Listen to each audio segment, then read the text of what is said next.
Start है। नमस्कार दोस्तों, स्वागत है एक बार फिर से आपका न्यू सर्जन एकेडमी के इस ऑनलाइन प्लेटफॉर्म पे। मैं आपका दोस्त नरेंद्र यादव भारतीय इतिहास की अपनी श्रृंखला को लेकर एक बार फिर से आपके समक्ष उपस्थित हूँ।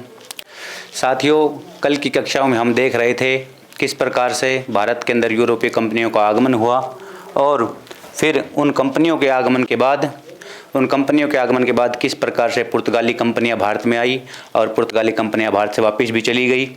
उसके बाद डच कंपनी आई और डच कंपनी भी वापस चली गई। अंग्रेज़ आए और अंग्रेज़ों को हमने कल शाही फरमान दिलवा दिया था मुग़ल बादशाह फर्रुखियर से। और अब इसके बाद स्वीडिश, डेनिश और फ्रांसीसी कंपनियां आ रही हैं।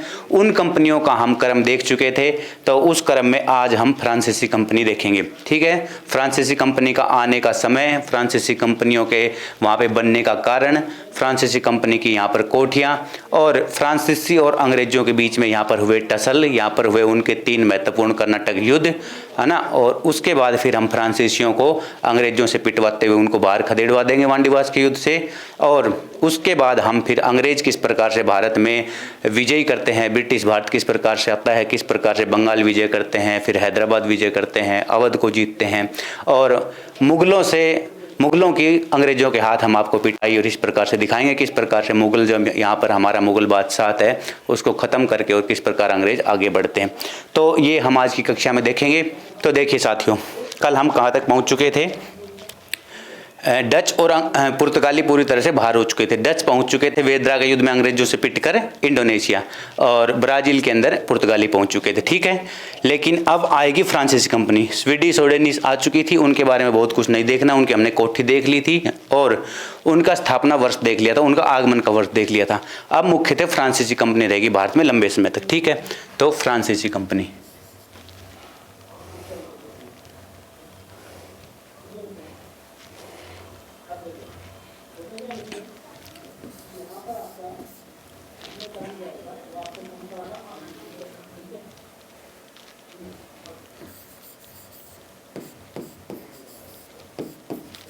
फ्रांसीसी कंपनी का आगमन।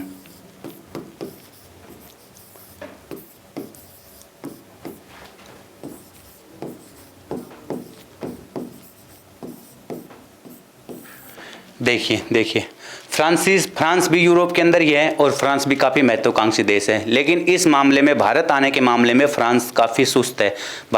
आने के मामले में फ्रांस काफ़ी सुस्त है।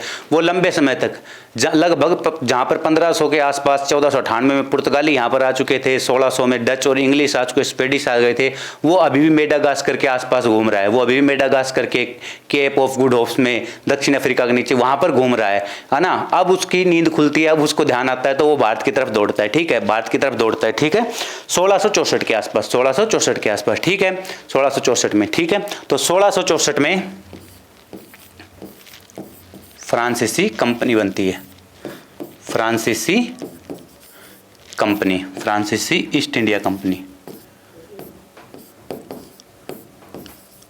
या फ्रांसीसी कंपनी, है ना।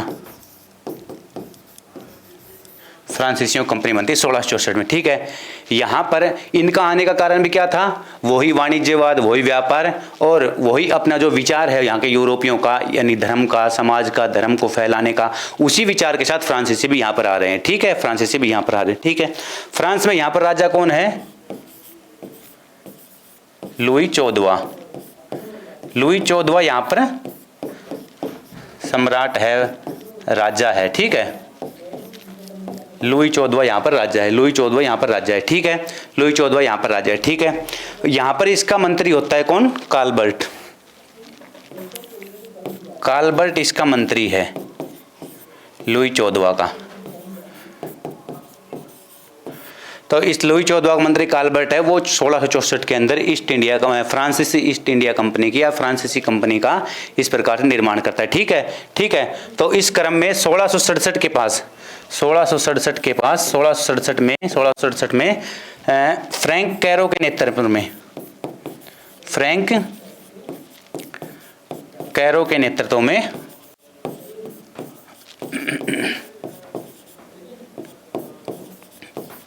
एक फ्रांसीसी दल भारत पहुंचता है।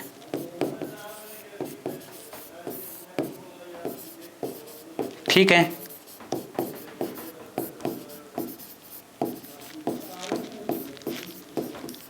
ठीक है, यानी हमने इसी क्रम में और कंपनियों की तरह ही फ्रांसीसी कंपनी को भी 1667 में फ्रांसीसी कंपनी का फ्रैंक कैरो के नेतृत्व में और एक दल पहुंचा है। और तो आप यहाँ पे कीजिए फ्रांसीसी कंपनी का स्वागत। ठीक है, तो फ्रांसीसी कंपनी 1667 के अंदर भारत में पहुंच जाती है। ठीक है, फ्रांसीसी कंपनी 1667 में भारत में पहुंच जाती है। उसी क्रम में 1668 में ये अपनी पहली फैक्ट्री या पहला कारखाना, पहली कोठी सूरत में स्थापित करते हैं। पहली कोठी सूरत में स्थापित करते हैं, सूरत में स्थापित करते हैं। ठीक है,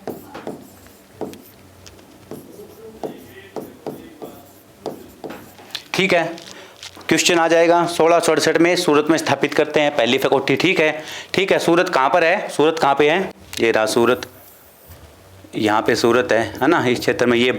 ठीक है, आएंगे भी सबसे पहले सूरत, क्योंकि समुद्र के रास्ते आ रहे हैं तो इस साइड में आएंगे, तो सबसे पहले सूरत में आके उनका जहाज रुकेगा इसी बंदरगाह पे। ठीक है, तो सूरत भी एक बड़ी व्यापारिक मंडी है। सूरत एक बड़ी व्यापारिक मंडी है ना, फेवरेबल कंडीशंस है यहाँ पर सूरत को लेकर, है ना, फेवरेबल कंडीशन है सूरत में, तो सब व्यक्ति सूरत ही आना चाहते हैं। अंग्रेज भी सूरत प्राप्त करना चाहते थे, सूरत में ही कोठी बनाना चाहते थे, बनाई भी, फ्रांसीसी भी सूरत में बनाते हैं ना।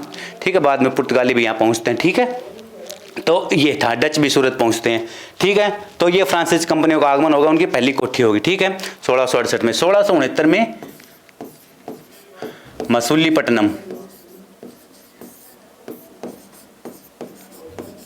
मसूलीपट्टनम में अपना दूसरा कारखाना लगाते हैं। ठीक है, मसूलीपट्टनम मालाबार तट पे है, इस पे कोरोमंडल तट पे, सॉरी कोरोमंडल तट, ये कोरोमंडल तट है ना, इस क्षेत्र में है।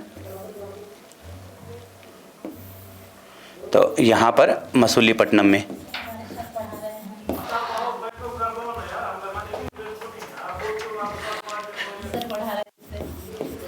हेलो, तो मसूलीपट्टनम में पहुंचते हैं 1669 में। ठीक है, तो इस प्रकार से इन्होंने जल के अंदर दोनों तट, पूर्वी और पश्चिमी तट, यानी पूर्वी तट और पश्चिमी तट दोनों तटों पे अपनी आने के 2 वर्ष बाद में अपनी फैक्ट्री यहाँ पर स्थापित कर लेते हैं। ठीक है, 1668 और 1669 में। ठीक है, 1668 और 1669 में यहाँ पर स्थापित कर लेते हैं। ठीक है, और फ्रांसीसी फ्रैंक करो ये, अच्छा, इसमें इनका पहला गवर्नर कौन था? इसमें पहला गवर्नर इनका कौन था? Frank Martin.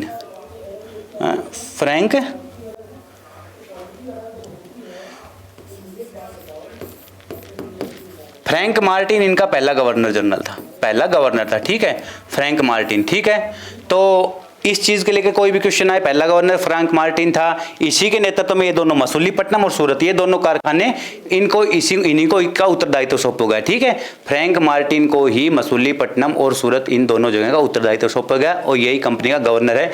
कंपनी की अब बस्तियां मसूलीपट्टनम में है और सूरत में। ठीक है, ठीक है, तो फ्रांसीसी कंपनी का आगमन आपने देख लिया, पहली कोठी सूरत में स्थापित की 1664 में। लुई 14वां सम्राट है, उसका मंत्री काल्बर्ट मिलके यहाँ पर ईस्ट इंडिया कंपनी, फ्रांसीसी इंडिया कंपनी की स्थापना करते हैं। 1667 में फ्रैंक कैरो के नेतृत्व में फ्रांसीसी दल भारत आता है। 1668 में पहला कारखाना या कोठी सूरत में स्थापित करते हैं। 1669 में मसूलीपट्टनम में स्थापित करते हैं। फ्रैंक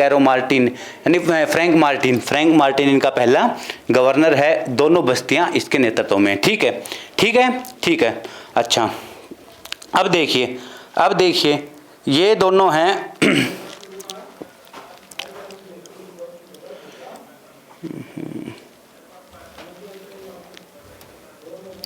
अच्छा, अब क्या है, यहाँ पर बहुत सी कंपनियां हैं, ठीक है ना। कौन कौन सी? डच हैं, इंग्लिश हैं। तो डच और इंग्लिश कंपनियां हैं, वो इस कंपनी को यहाँ पर इनसे आपस में, इनका प्रतिद्वंदता के रूप में, इनका आपस में उनका प्रतिद्वंदता का, उनका विरोध का, उनके साथ टसल्स का सामना करना पड़ रहा है। तो फ्रांसीसी कंपनी कहीं न कहीं कमजोर तो पड़ रही है। लेकिन इसी दौरान 1672 में एडमिरल ने, इनका जो एडमिरल है उसने गोलकुंडा के सुल्तान से सैंथोम द्वीप छीन लिया, है ना। 1672 में गोलकुंडा के सुल्तान से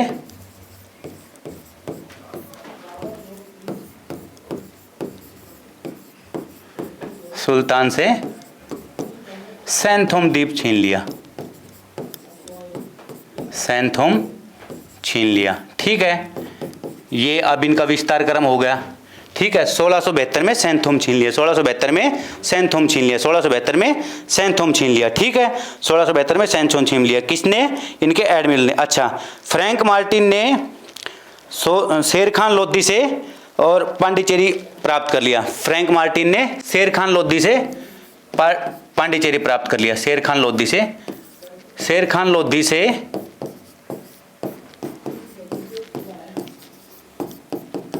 फ्रैंक मार्टिन ने पांडिचेरी, है ना, पांडिचेरी प्राप्त कर लिया, पांडिचेरी का क्षेत्र प्राप्त कर लिया। ठीक है।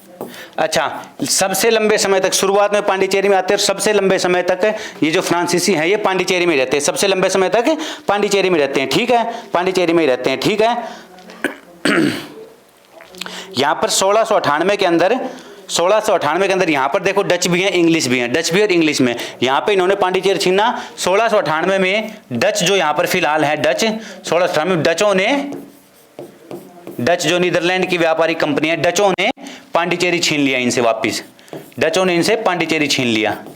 ठीक है, क्योंकि वो पहले आए हुए हैं, इनसे डरा धमका के, युद्ध करके धमका के पांडिचेरी छीन लिया, वो मजबूत हैं। ठीक है, डचों ने इनसे पांडिचेरी छीन लिया 1698 में। ठीक है, इसके बाद इनके बीच रेजविक की संधि होती है। ठीक है, रेजविक की संधि, रेजविक की संधि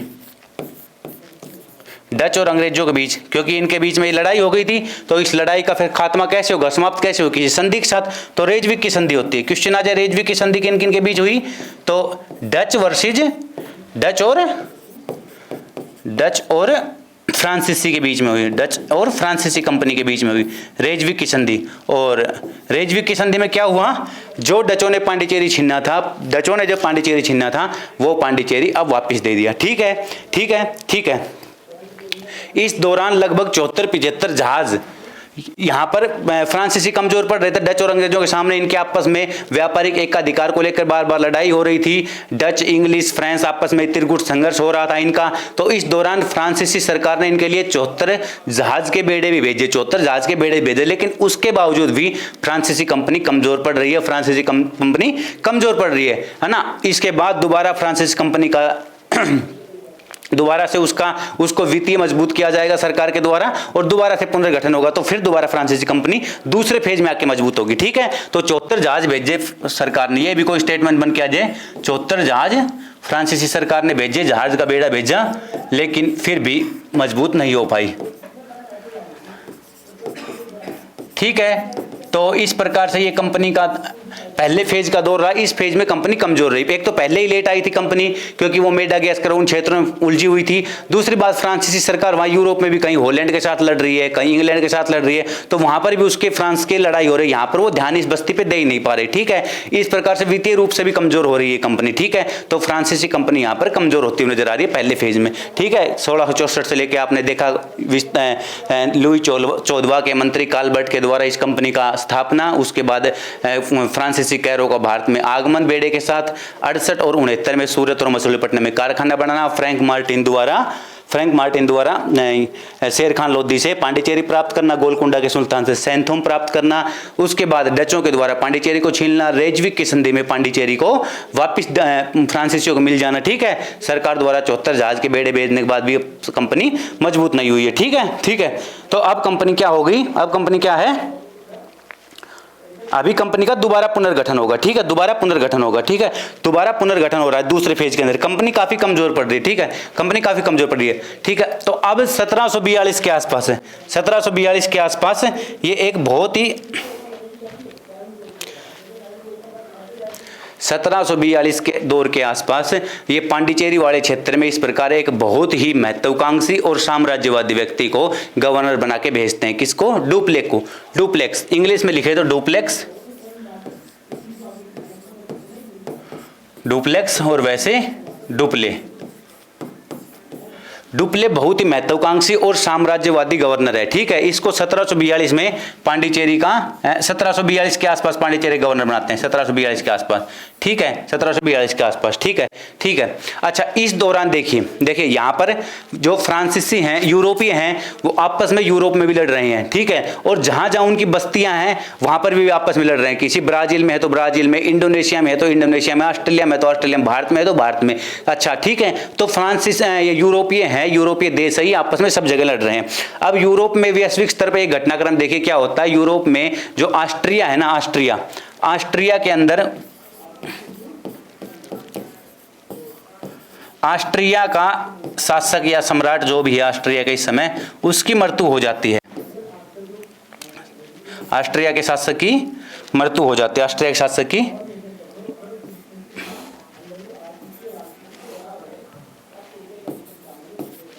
शासक की मृत्यु हो जाती है। देखिए वैश्विक घटनाक्रम क्या चल रहा है।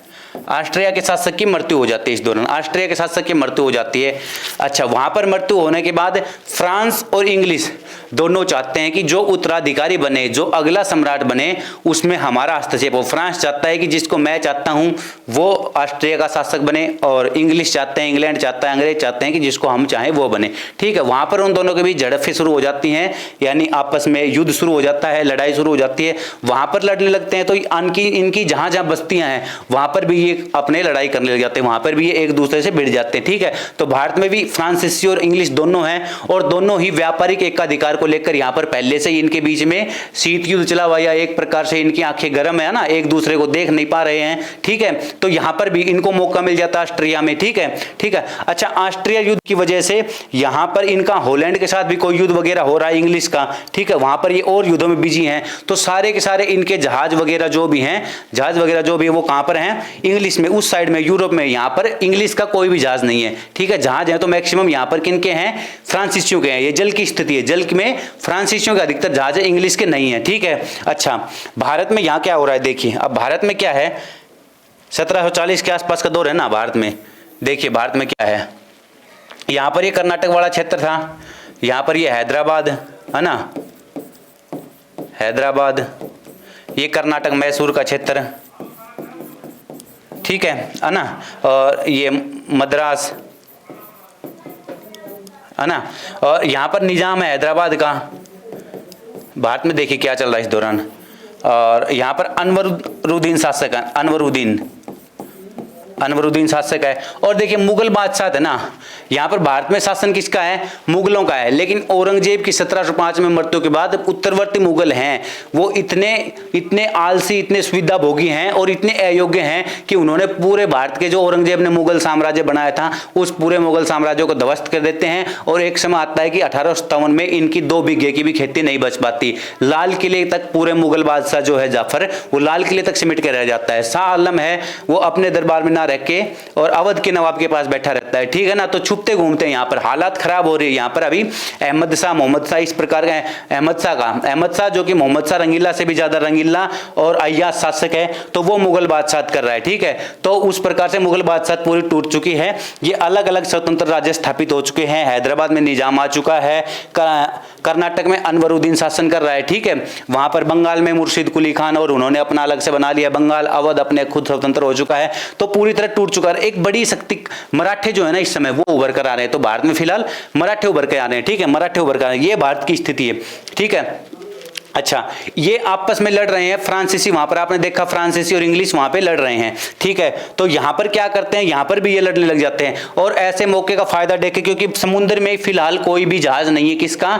इंग्लिश का। तो फ्रांसीसी मौके का फायदा देख के और मद्रास को छीन लेते हैं। मौके का फायदा छीन के मद्रास को छीन लेते हैं। और मद्रास छीनने के बाद ये अनवरुद्दीन जो कर्नाटक का शासक है ना, कर्नाटक का शासक जो अनवरुद्दीन है, इसको ये बोल देते हैं, कि हम इसको क्या बोल देते हैं कि हम मद्रास छीन के मद्रास आपको दे देंगे। ठीक है, ठीक है। अब दौड़े दौड़े अंग्रेज अनवरुद्दीन के पास जाते हैं कि भाई आपकी टेरिटरी में मद्रास था, आप यहाँ पे शासक हो, आप हमारा मद्रास, हमारी जो बस्ती वो इनसे फ्रांसीसियों से दिलवाओ। ठीक है, ठीक है। यहाँ पर ये जाते हैं तो अनवरुद्दीन को फ्रांसीसी मना कर देते हैं कि हम आपको मद्रास नहीं देंगे। ठीक है, हम आपको मद्रास नहीं देंगे, हम आपको मद्रास नहीं देंगे। इस दौरान मद्रास के साथ फ्रांसीसियों की अनवरुद्दीन की लड़ाई होती है, फ्रांस के शासक की और फ्रांसीसियों की और अनवरुद्दीन कर्नाटक शासक की इसकी लड़ाई होती है। और इसका बेटा महफूज खान वहां लड़ने जाता है। ठीक है, इनके साथ। ठीक है, महफूज खान वहां कौन लड़ता है? यहाँ पर पहली बार कर्नाटक, इस युद्ध के दौरान इसमें कर्नाटक का शासक यानी कोई भी भारतीय शासक पहली बार किसी ब्रिटिश से, किसी यूरोपीय व्यक्ति से, किसी यूरोपीय देश के शासक से, किसी यूरोपीय देश की कंपनी से पहली बार हारता है। ठीक है, तो यहाँ पर पहली बार हारते हैं। इसके बाद इनकी मद्रास के लेकर फ्रांसीसी और अंग्रेजों की आपस में लड़ाई होती रहती है और इस युद्ध को नाम दिया जाता है कर्नाटक का प्रथम युद्ध। कर्नाटक का प्रथम युद्ध, ठीक है,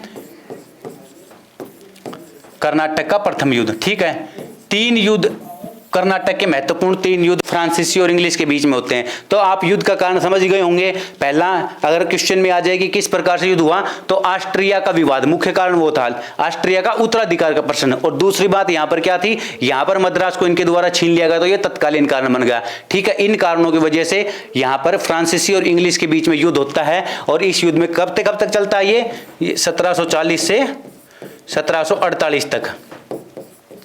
ठीक है, ठीक है, अच्छा, ठीक है, इनके बारे में हम तीनों युद्धों के बारे में बहुत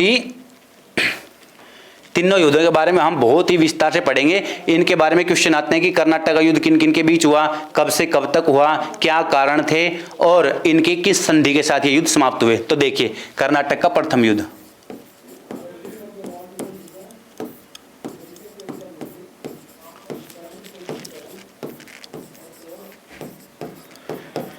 ये होता है 1740 से 1748। ठीक है, इसका कारण क्या था, ऑस्ट्रिया में उत्तराधिकार को लेकर वहां पे लड़ाई शुरू हुई थी। यहाँ पर यहाँ की इनकी जो बस्तियां थी उन्होंने लड़ाई शुरू कर दी, फ्रांसीसियों ने मद्रास छीन लिया। ठीक है, और फिर उनके बाद इनकी लड़ाई हो जाती है। इस दौरान हमारे कर्नाटक के अनवरुद्दीन को भी हरा देते हैं, उसके बेटे महफूज खान को।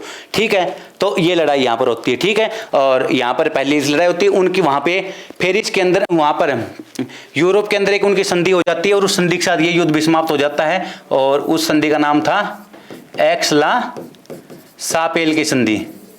एक्सला सापेल की संधि। क्वेश्चन बहुत आते हैं संधियों के ऊपर कि फर्स्ट कर्नाटक युद्ध या कोई भी युद्ध, फर्स्ट कर्नाटक युद्ध कौन सी संधि के साथ समाप्त हुआ, तो एक्सला सापेल की संधि के साथ पहला कर्नाटक युद्ध समाप्त हुआ। ठीक है, युद्ध के कारण पता चल गया, युद्ध का दौरान पता चल गया, युद्ध का तत्कालीन कारण पता चल गया और संधि पता चल गया। ठीक है, कहीं से भी क्वेश्चन आएगा, कोई दिक्कत नहीं होनी चाहिए, चाहे किसी भी परीक्षा में आप चले जाना, इनसे बाहर नहीं आएगा। ठीक है, अच्छा, ये युद्ध समाप्त हुआ। इसके बाद दूसरा कर्नाटक युद्ध शुरू हो जाता है। दूसरा कर्नाटक युद्ध शुरू क्यों हो जाता है, यहाँ पर देखिए मैंने बताया था कि हैदराबाद है साइड में, यहाँ पर कर्नाटक है। हैदराबाद का निजाम की मृत्यु हो जाती है, तो हैदराबाद के निजाम की मृत्यु हो जाती है, उधर कर्नाटक के नवाब की मृत्यु हो जाती है। ठीक है, कर्नाटक के नवाब की मृत्यु हो जाती है, हैदराबाद के निजाम की मृत्यु हो जाती है। अब यहाँ पर भी ये चाहते हैं कर्नाटक का जो अनवरुद्दीन है उसके 2 बेटे नासिर जंग और मुजफ्फर जंग, ये दोनों उत्तराधिकार को लेकर लड़ाई कर रहे हैं और उधर कहां पर, निजाम के, हैदराबाद के निजाम के उत्तराधिकार में वहां पर भी चंदा साहिब जो उसके दामाद है और उसका बेटा है, वो दोनों वहां पर लड़ाई कर रहे हैं। ठीक है, उसका बेटा और यहाँ पर नासिर जंग और मुजफ्फर, वहां पर चंदा साहिब और अनवरुद्दीन का बेटा महफूज खान, इस प्रकार से वो दोनों लड़ाई कर रहे हैं वहां पर उत्तराधिकार को लेकर। ठीक है, इसका फायदा उठाते हैं कौन उठाते हैं, इसका फायदा ब्रिटिश और फ्रांसीसी दोनों उठाते हैं। एक एक गुट को दोनों पकड़ लेते हैं, चंदा साहिब को हैदराबाद में फ्रांसीसी पकड़ लेते हैं और इधर मुजफ्फर जंग को फ्रांसीसी पकड़ लेते हैं। आपस में इनके बीच में बार बार लड़ाई होती है। ठीक है, यहाँ पर क्लाइव नामक व्यक्ति, यहाँ पर डुप्लेक्स नामक व्यक्ति, यहाँ पर डुप्लेक्स नामक व्यक्ति कौन है, यहां पर है फ्रांसीसी गवर्नर। ठीक है, वो इस प्रकार से वो क्या करता है, वो अपनी रणनीति, महत्वाकांक्षी और साम्राज्यवादी व्यक्ति है, वो इस प्रकार से रणनीति बनाता है कि वो कर्नाटक और हैदराबाद दोनों जगह अपने आदमी बैठा लेता है। ठीक है, कालांतर में ये इस प्रकार से इनकी लड़ाई होती रहती है। फिर ये जाके कब तक चलती है, 1751 से लेकर लगभग 1755 तक चलती है ना। ये कर्नाटक का दूसरा युद्ध होता है। ठीक है, तो इसका कारण क्या आ जाएगा कि भाई कारण क्या होता, बड़ी लंबी चौड़ी कहानी बताने में अपना केवल उससे कोई फायदा नहीं है। कारण आप समझ गए कि हैदराबाद और इसके बीच उत्तराधिकारी का युद्ध था, उत्तराधिकार का युद्ध हैदराबाद और कर्नाटक का। इस दौरान डुप्लेक्स महत्वाकांक्षी सम्राट है, वो अपने उसको बैठा लेता है। थोड़ी ये युद्ध बहुत लंबा चलता है। इसी दौरान डुप्लेक्स को किसी कारण से वापिस बुला लिया जाता है फ्रांसीसी वहां पर। ठीक है, और यहाँ पर क्लाइव नामक एक व्यक्ति है इंग्लिश का, वो भी बहुत महत्वाकांक्षी और बहुत इंटेलिजेंट है। क्लाइव आकर इसमें इंटरफेयर करता है और फिर अकार्ट नामक जगह पर इनको फ्रांसीसियों को हरा देता है। ठीक है, तो फिर दोबारा से ये हो जाता है और इनकी पांडिचेरी की संधि के साथ ये युद्ध समाप्त होता है। पांडिचेरी की संधि के साथ ये दूसरा कर्नाटक युद्ध समाप्त होता है। ठीक है, पांडिचेरी की संधि। ठीक है, दूसरा कर्नाटक युद्ध।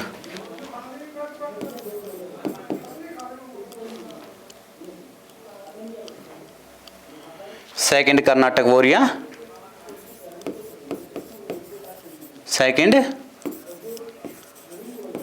कर्नाटक वॉर। ठीक है, इनके कारण क्या थे?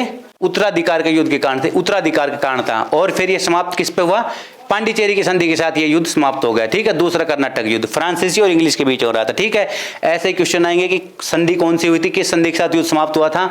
युद्ध के कारण। ठीक है, कारण आपको पता चल गया। यहाँ पर डुप्लेक्स को वापस बुला लेते हैं फ्रांसीसी, वहां पर फ्रांसीसी सरकार कि भाई आप यहाँ पर इन चक्रों में मत पड़ो, युद्ध वगैरह में आपको व्यापार करने के लिए भेजा था, व्यापारिक कर्म हो, व्यापारिक बस्ती तो बढ़ा सकते हो आप, इस प्रकार का युद्ध में भारत के आंतरिक मामलों में मत पड़ो।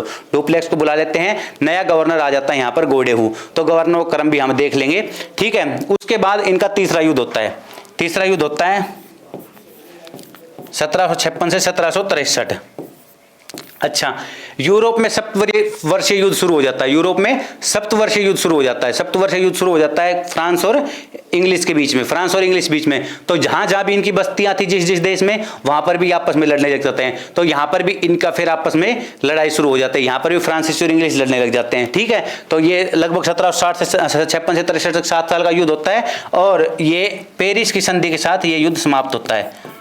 ये युद्ध तो पेरिस की संधि के साथ समाप्त होता है, तीसरा युद्ध पेरिस की संधि के साथ। लेकिन इसी दौरान ये युद्ध तो यूरोप में चलता रहता है, लेकिन इसी दौरान 1760 में वांडीवास का एक युद्ध होता है, बहुत महत्वपूर्ण युद्ध है वांडीवास। वांडीवास के युद्ध में फ्रांसीसियों को अंग्रेज बुरी तरह पीटते हैं, बुरी तरह हराते हैं, बुरी तरह मारते हैं, और 1760 के युद्ध में ही वांडीवास का युद्ध समाप्त हो जाता है। वांडीवास का युद्ध समाप्त हो जाता है। ठीक है, वांडीवास का युद्ध समाप्त हो, इसमें कई कारण होते हैं, चंद्रनगर और कोलकाता को लेकर, वहां पर उनकी कोठियों को लेकर, और आपस में एक दूसरे की झड़प, और ये 7 साल तक काफी काम चलते रहते हैं, इनके आपस में टसल चलती रहती है। लेकिन हमारे लिए महत्वपूर्ण ये है कि 1756 से 63 तक ये युद्ध चला, और सप्तवर्षीय युद्ध था जो कि यूरोप में चला था, पेरिस की संधि के साथ समाप्त हुआ। और भारत में कहां पर कब समाप्त हो गया? 1760 में ही, 1760 में ही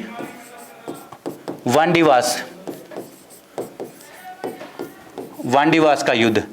ठीक है, तो क्वेश्चन आ जाए वांडीवास का युद्ध किन किन के बीच हुआ? तो फ्रांसीसी कंपनी और फ्रांस वर्सेज अंग्रेज। ठीक है, फ्रांस वर्सेज अंग्रेज, ये वांडीवास का युद्ध हुआ। ठीक है, ये वांडीवास का युद्ध, फ्रांस वर्सेज अंग्रेज। वांडीवास का युद्ध बहुत महत्वपूर्ण है। 1759 में, एक साल पहले क्या होता है? डचों का होता है वेड्रा में युद्ध। उसमें किसको, डचों को कौन भगाता है? अंग्रेज भगा देते हैं। अंग्रेज डचों को खदेड़ देते हैं और कहां भेज देते हैं? इंडोनेशिया। और यहां से वांडीवास के युद्ध में फ्रांसीसियों कहां खदेड़ देते हैं? कौन? इंग्लिश। ठीक है, तो ये तीनों युद्ध हो गए। चौथा वांडीवास का युद्ध, ये चारों युद्ध, इनकी संधियां ये बहुत इंपॉर्टेंट है, याद रखना। एक्स-ला-सापल की संधि, कर्नाटक का दूसरा युद्ध में पांडिचेरी की संधि, तीसरा पेरिस की संधि। तीसरा सप्तवर्षीय युद्ध के साथ समाप्त शुरू हुआ था, दूसरा यहाँ के उत्तराधिकार को लेकर, और पहला कर्नाटक का युद्ध किस प्रकार शुरू हुआ था? पहला कर्नाटक का युद्ध ऑस्ट्रिया के उत्तराधिकार को लेकर, और फिर यहाँ पर अंग्रेजों फ्रांसीसियों के द्वारा मद्रास को छीनने की वजह से शुरू हुआ था। अच्छा, ठीक है, इन युद्धों से वैसे तो बहुत कुछ फर्क नहीं पड़ा, लेकिन कर्नाटक के पहले युद्ध में जब अनवरुद्दीन को हराते हैं फ्रांसीसी, तो भारतीयों की पोल खुल जाती है। जब अब तक तो सारी यूरोपीय कंपनियां आपस में लड़ रही थी, डच और इंग्लिश लड़ रहे थे, पुर्तगाली लड़ रहे थे, फ्रांसीसी और इंग्लिश लड़ रहे थे, लेकिन पहली बार कौन लड़ता है? यहाँ पर पहली बार कौन लड़ता है? भारतीय कोई शासक लड़ता है। कोई यूरोप के व्यक्तियों के साथ, यूरोपीय कंपनियों के साथ भारतीय शासक लड़ता है, और फिर भारत के शासक को हराने के बाद एक लीक पड़ जाती है कि हम यहाँ पर आके इनको हरा सकते हैं, और अपना व्यापारिक सोच जो है, उनकी महत्वाकांक्षा, फिर वो राजनीतिक महत्वाकांक्षा की तरफ शिफ्ट हो जाती है, और इस प्रकार एक एक करके फिर अंग्रेज हमारे यहाँ पर विजय करने लग जाते हैं। तो ये रहा था फ्रांसीसियों का काल। ठीक है, फ्रांसीसियों का काल। ठीक है, एक बार फ्रांसीसी गवर्नरों का देख लेते हैं। फ्रांसीसी गवर्नर सबसे पहले आया था फ्रैंक मार्टिन।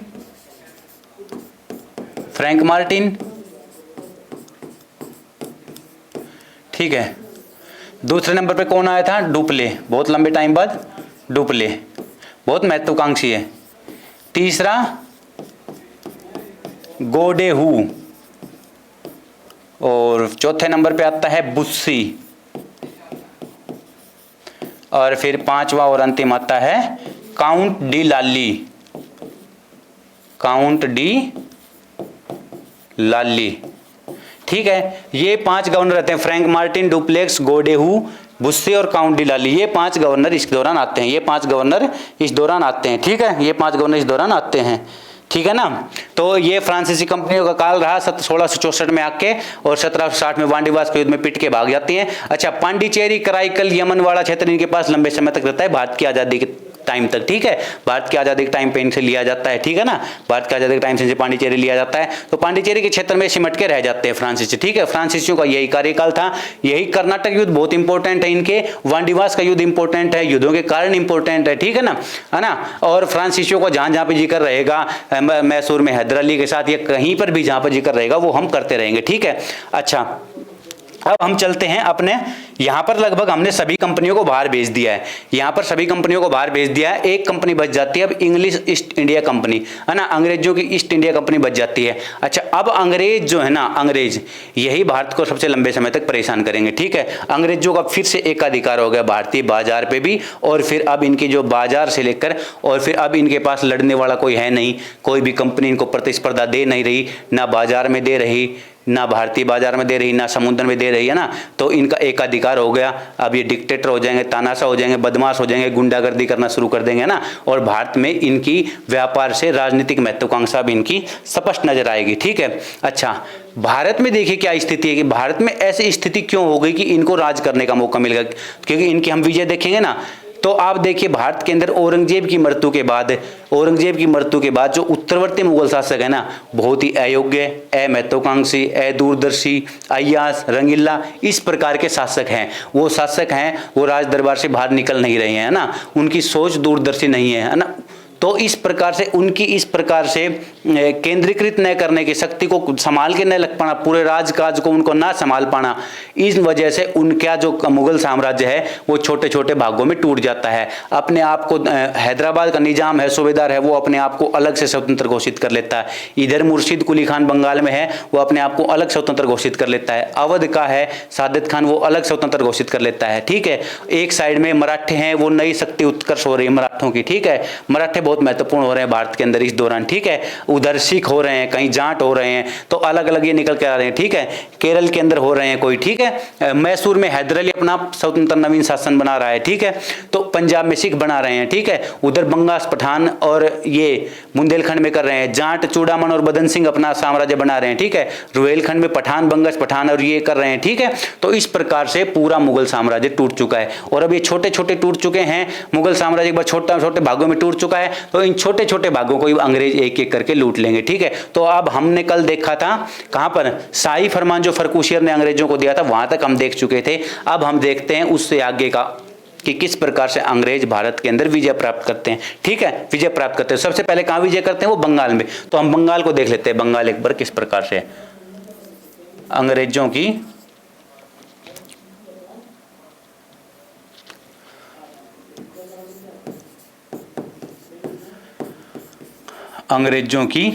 बंगाल विजय।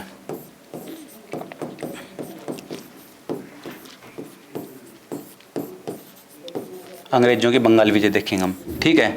अच्छा, देखिए बंगाल जो है ना, बंगाल क्यों जीतेंगे, अंग्रेज कहाँ पर चले जाते हैं, मुंबई, मद्रास और बंगाल, ये 3 ऐसे महत्वपूर्ण केंद्र हैं, 3 महत्वपूर्ण केंद्र हैं, क्योंकि यहाँ तीनों जगह बंदरगाह है और तीनों समुद्र से टच हो रहे हैं। वो बंगाल की खाड़ी से हो रहा है, इधर मद्रास चेन्नई है, वो नीचे कोरोमंडल तट, और यहाँ पर हो रहा है वो भी समुद्र हिंद महासागर को टच कर रहा है।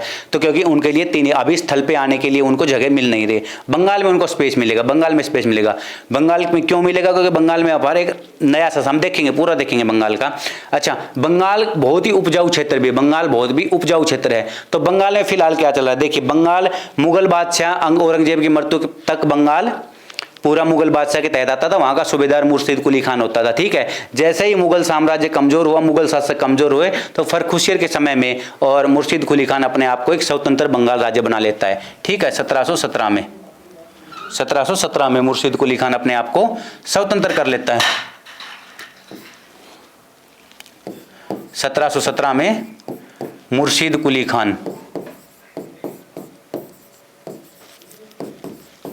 खान, ठीक है। अब तक ये जो है ना औरंगजेब के समय से ये यहाँ का सूबेदार था, लेकिन अब इसे लगा कि वहाँ पर जो है ना मुगल जो बादशाह आता है, जो दिल्ली में बैठे हुए मुगल जो भारत का बादशाह है वो कमज़ोर हो रहा है, तो उस चीज़ का फ़ायदा उठाते हुए और ये अपने आप को स्वतंत्र कर लेता है। इनके पास अपना जो भी है उपहार राशि पैसे कुछ भी जो भेंट है वो मुगल बादशाह को भेजता रहता है, लेकिन अपने आप में स्वतंत्र हो जाता है। ठीक है, तो यहाँ का पहला नवाब बन जाता है 1717 में। ठीक है, अच्छा किसका समय कितना रहता है? 1717 से 1727 तक, 1727 तक इसका समय रहता है। ठीक है, मुर्शिद कुली खान का। ठीक है, अब जब ये जिस समय बनता है उस समय राजधानी कहाँ रहती है? ढाका। ढाका राजधानी रहती है बंगाल की। ठीक है, ये बनने के बाद राजधानी बना लेता है मुर्शिदाबाद। ढाका से राजधानी मुर्शिदाबाद, अपनी राजधानी को मुर्शिदाबाद स्थानांतरण कर लेता है। ठीक है, ढाका से मुर्शिदाबाद स्थानांतरित कर लेता है। और क्या करता है ये? और क्या करता है?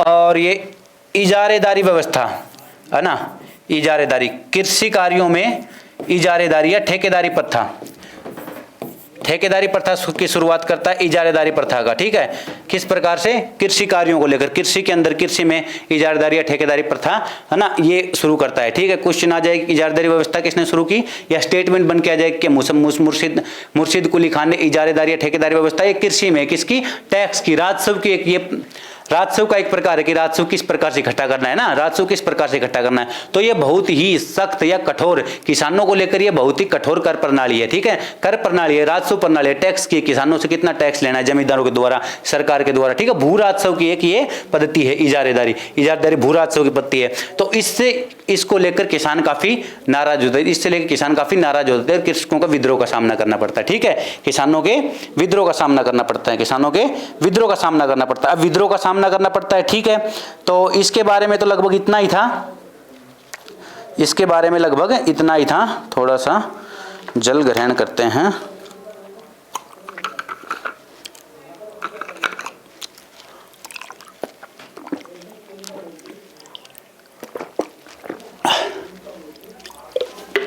देखिए, देख लिया इसका कार्यकाल। अब आता है सुजाउद्दीन।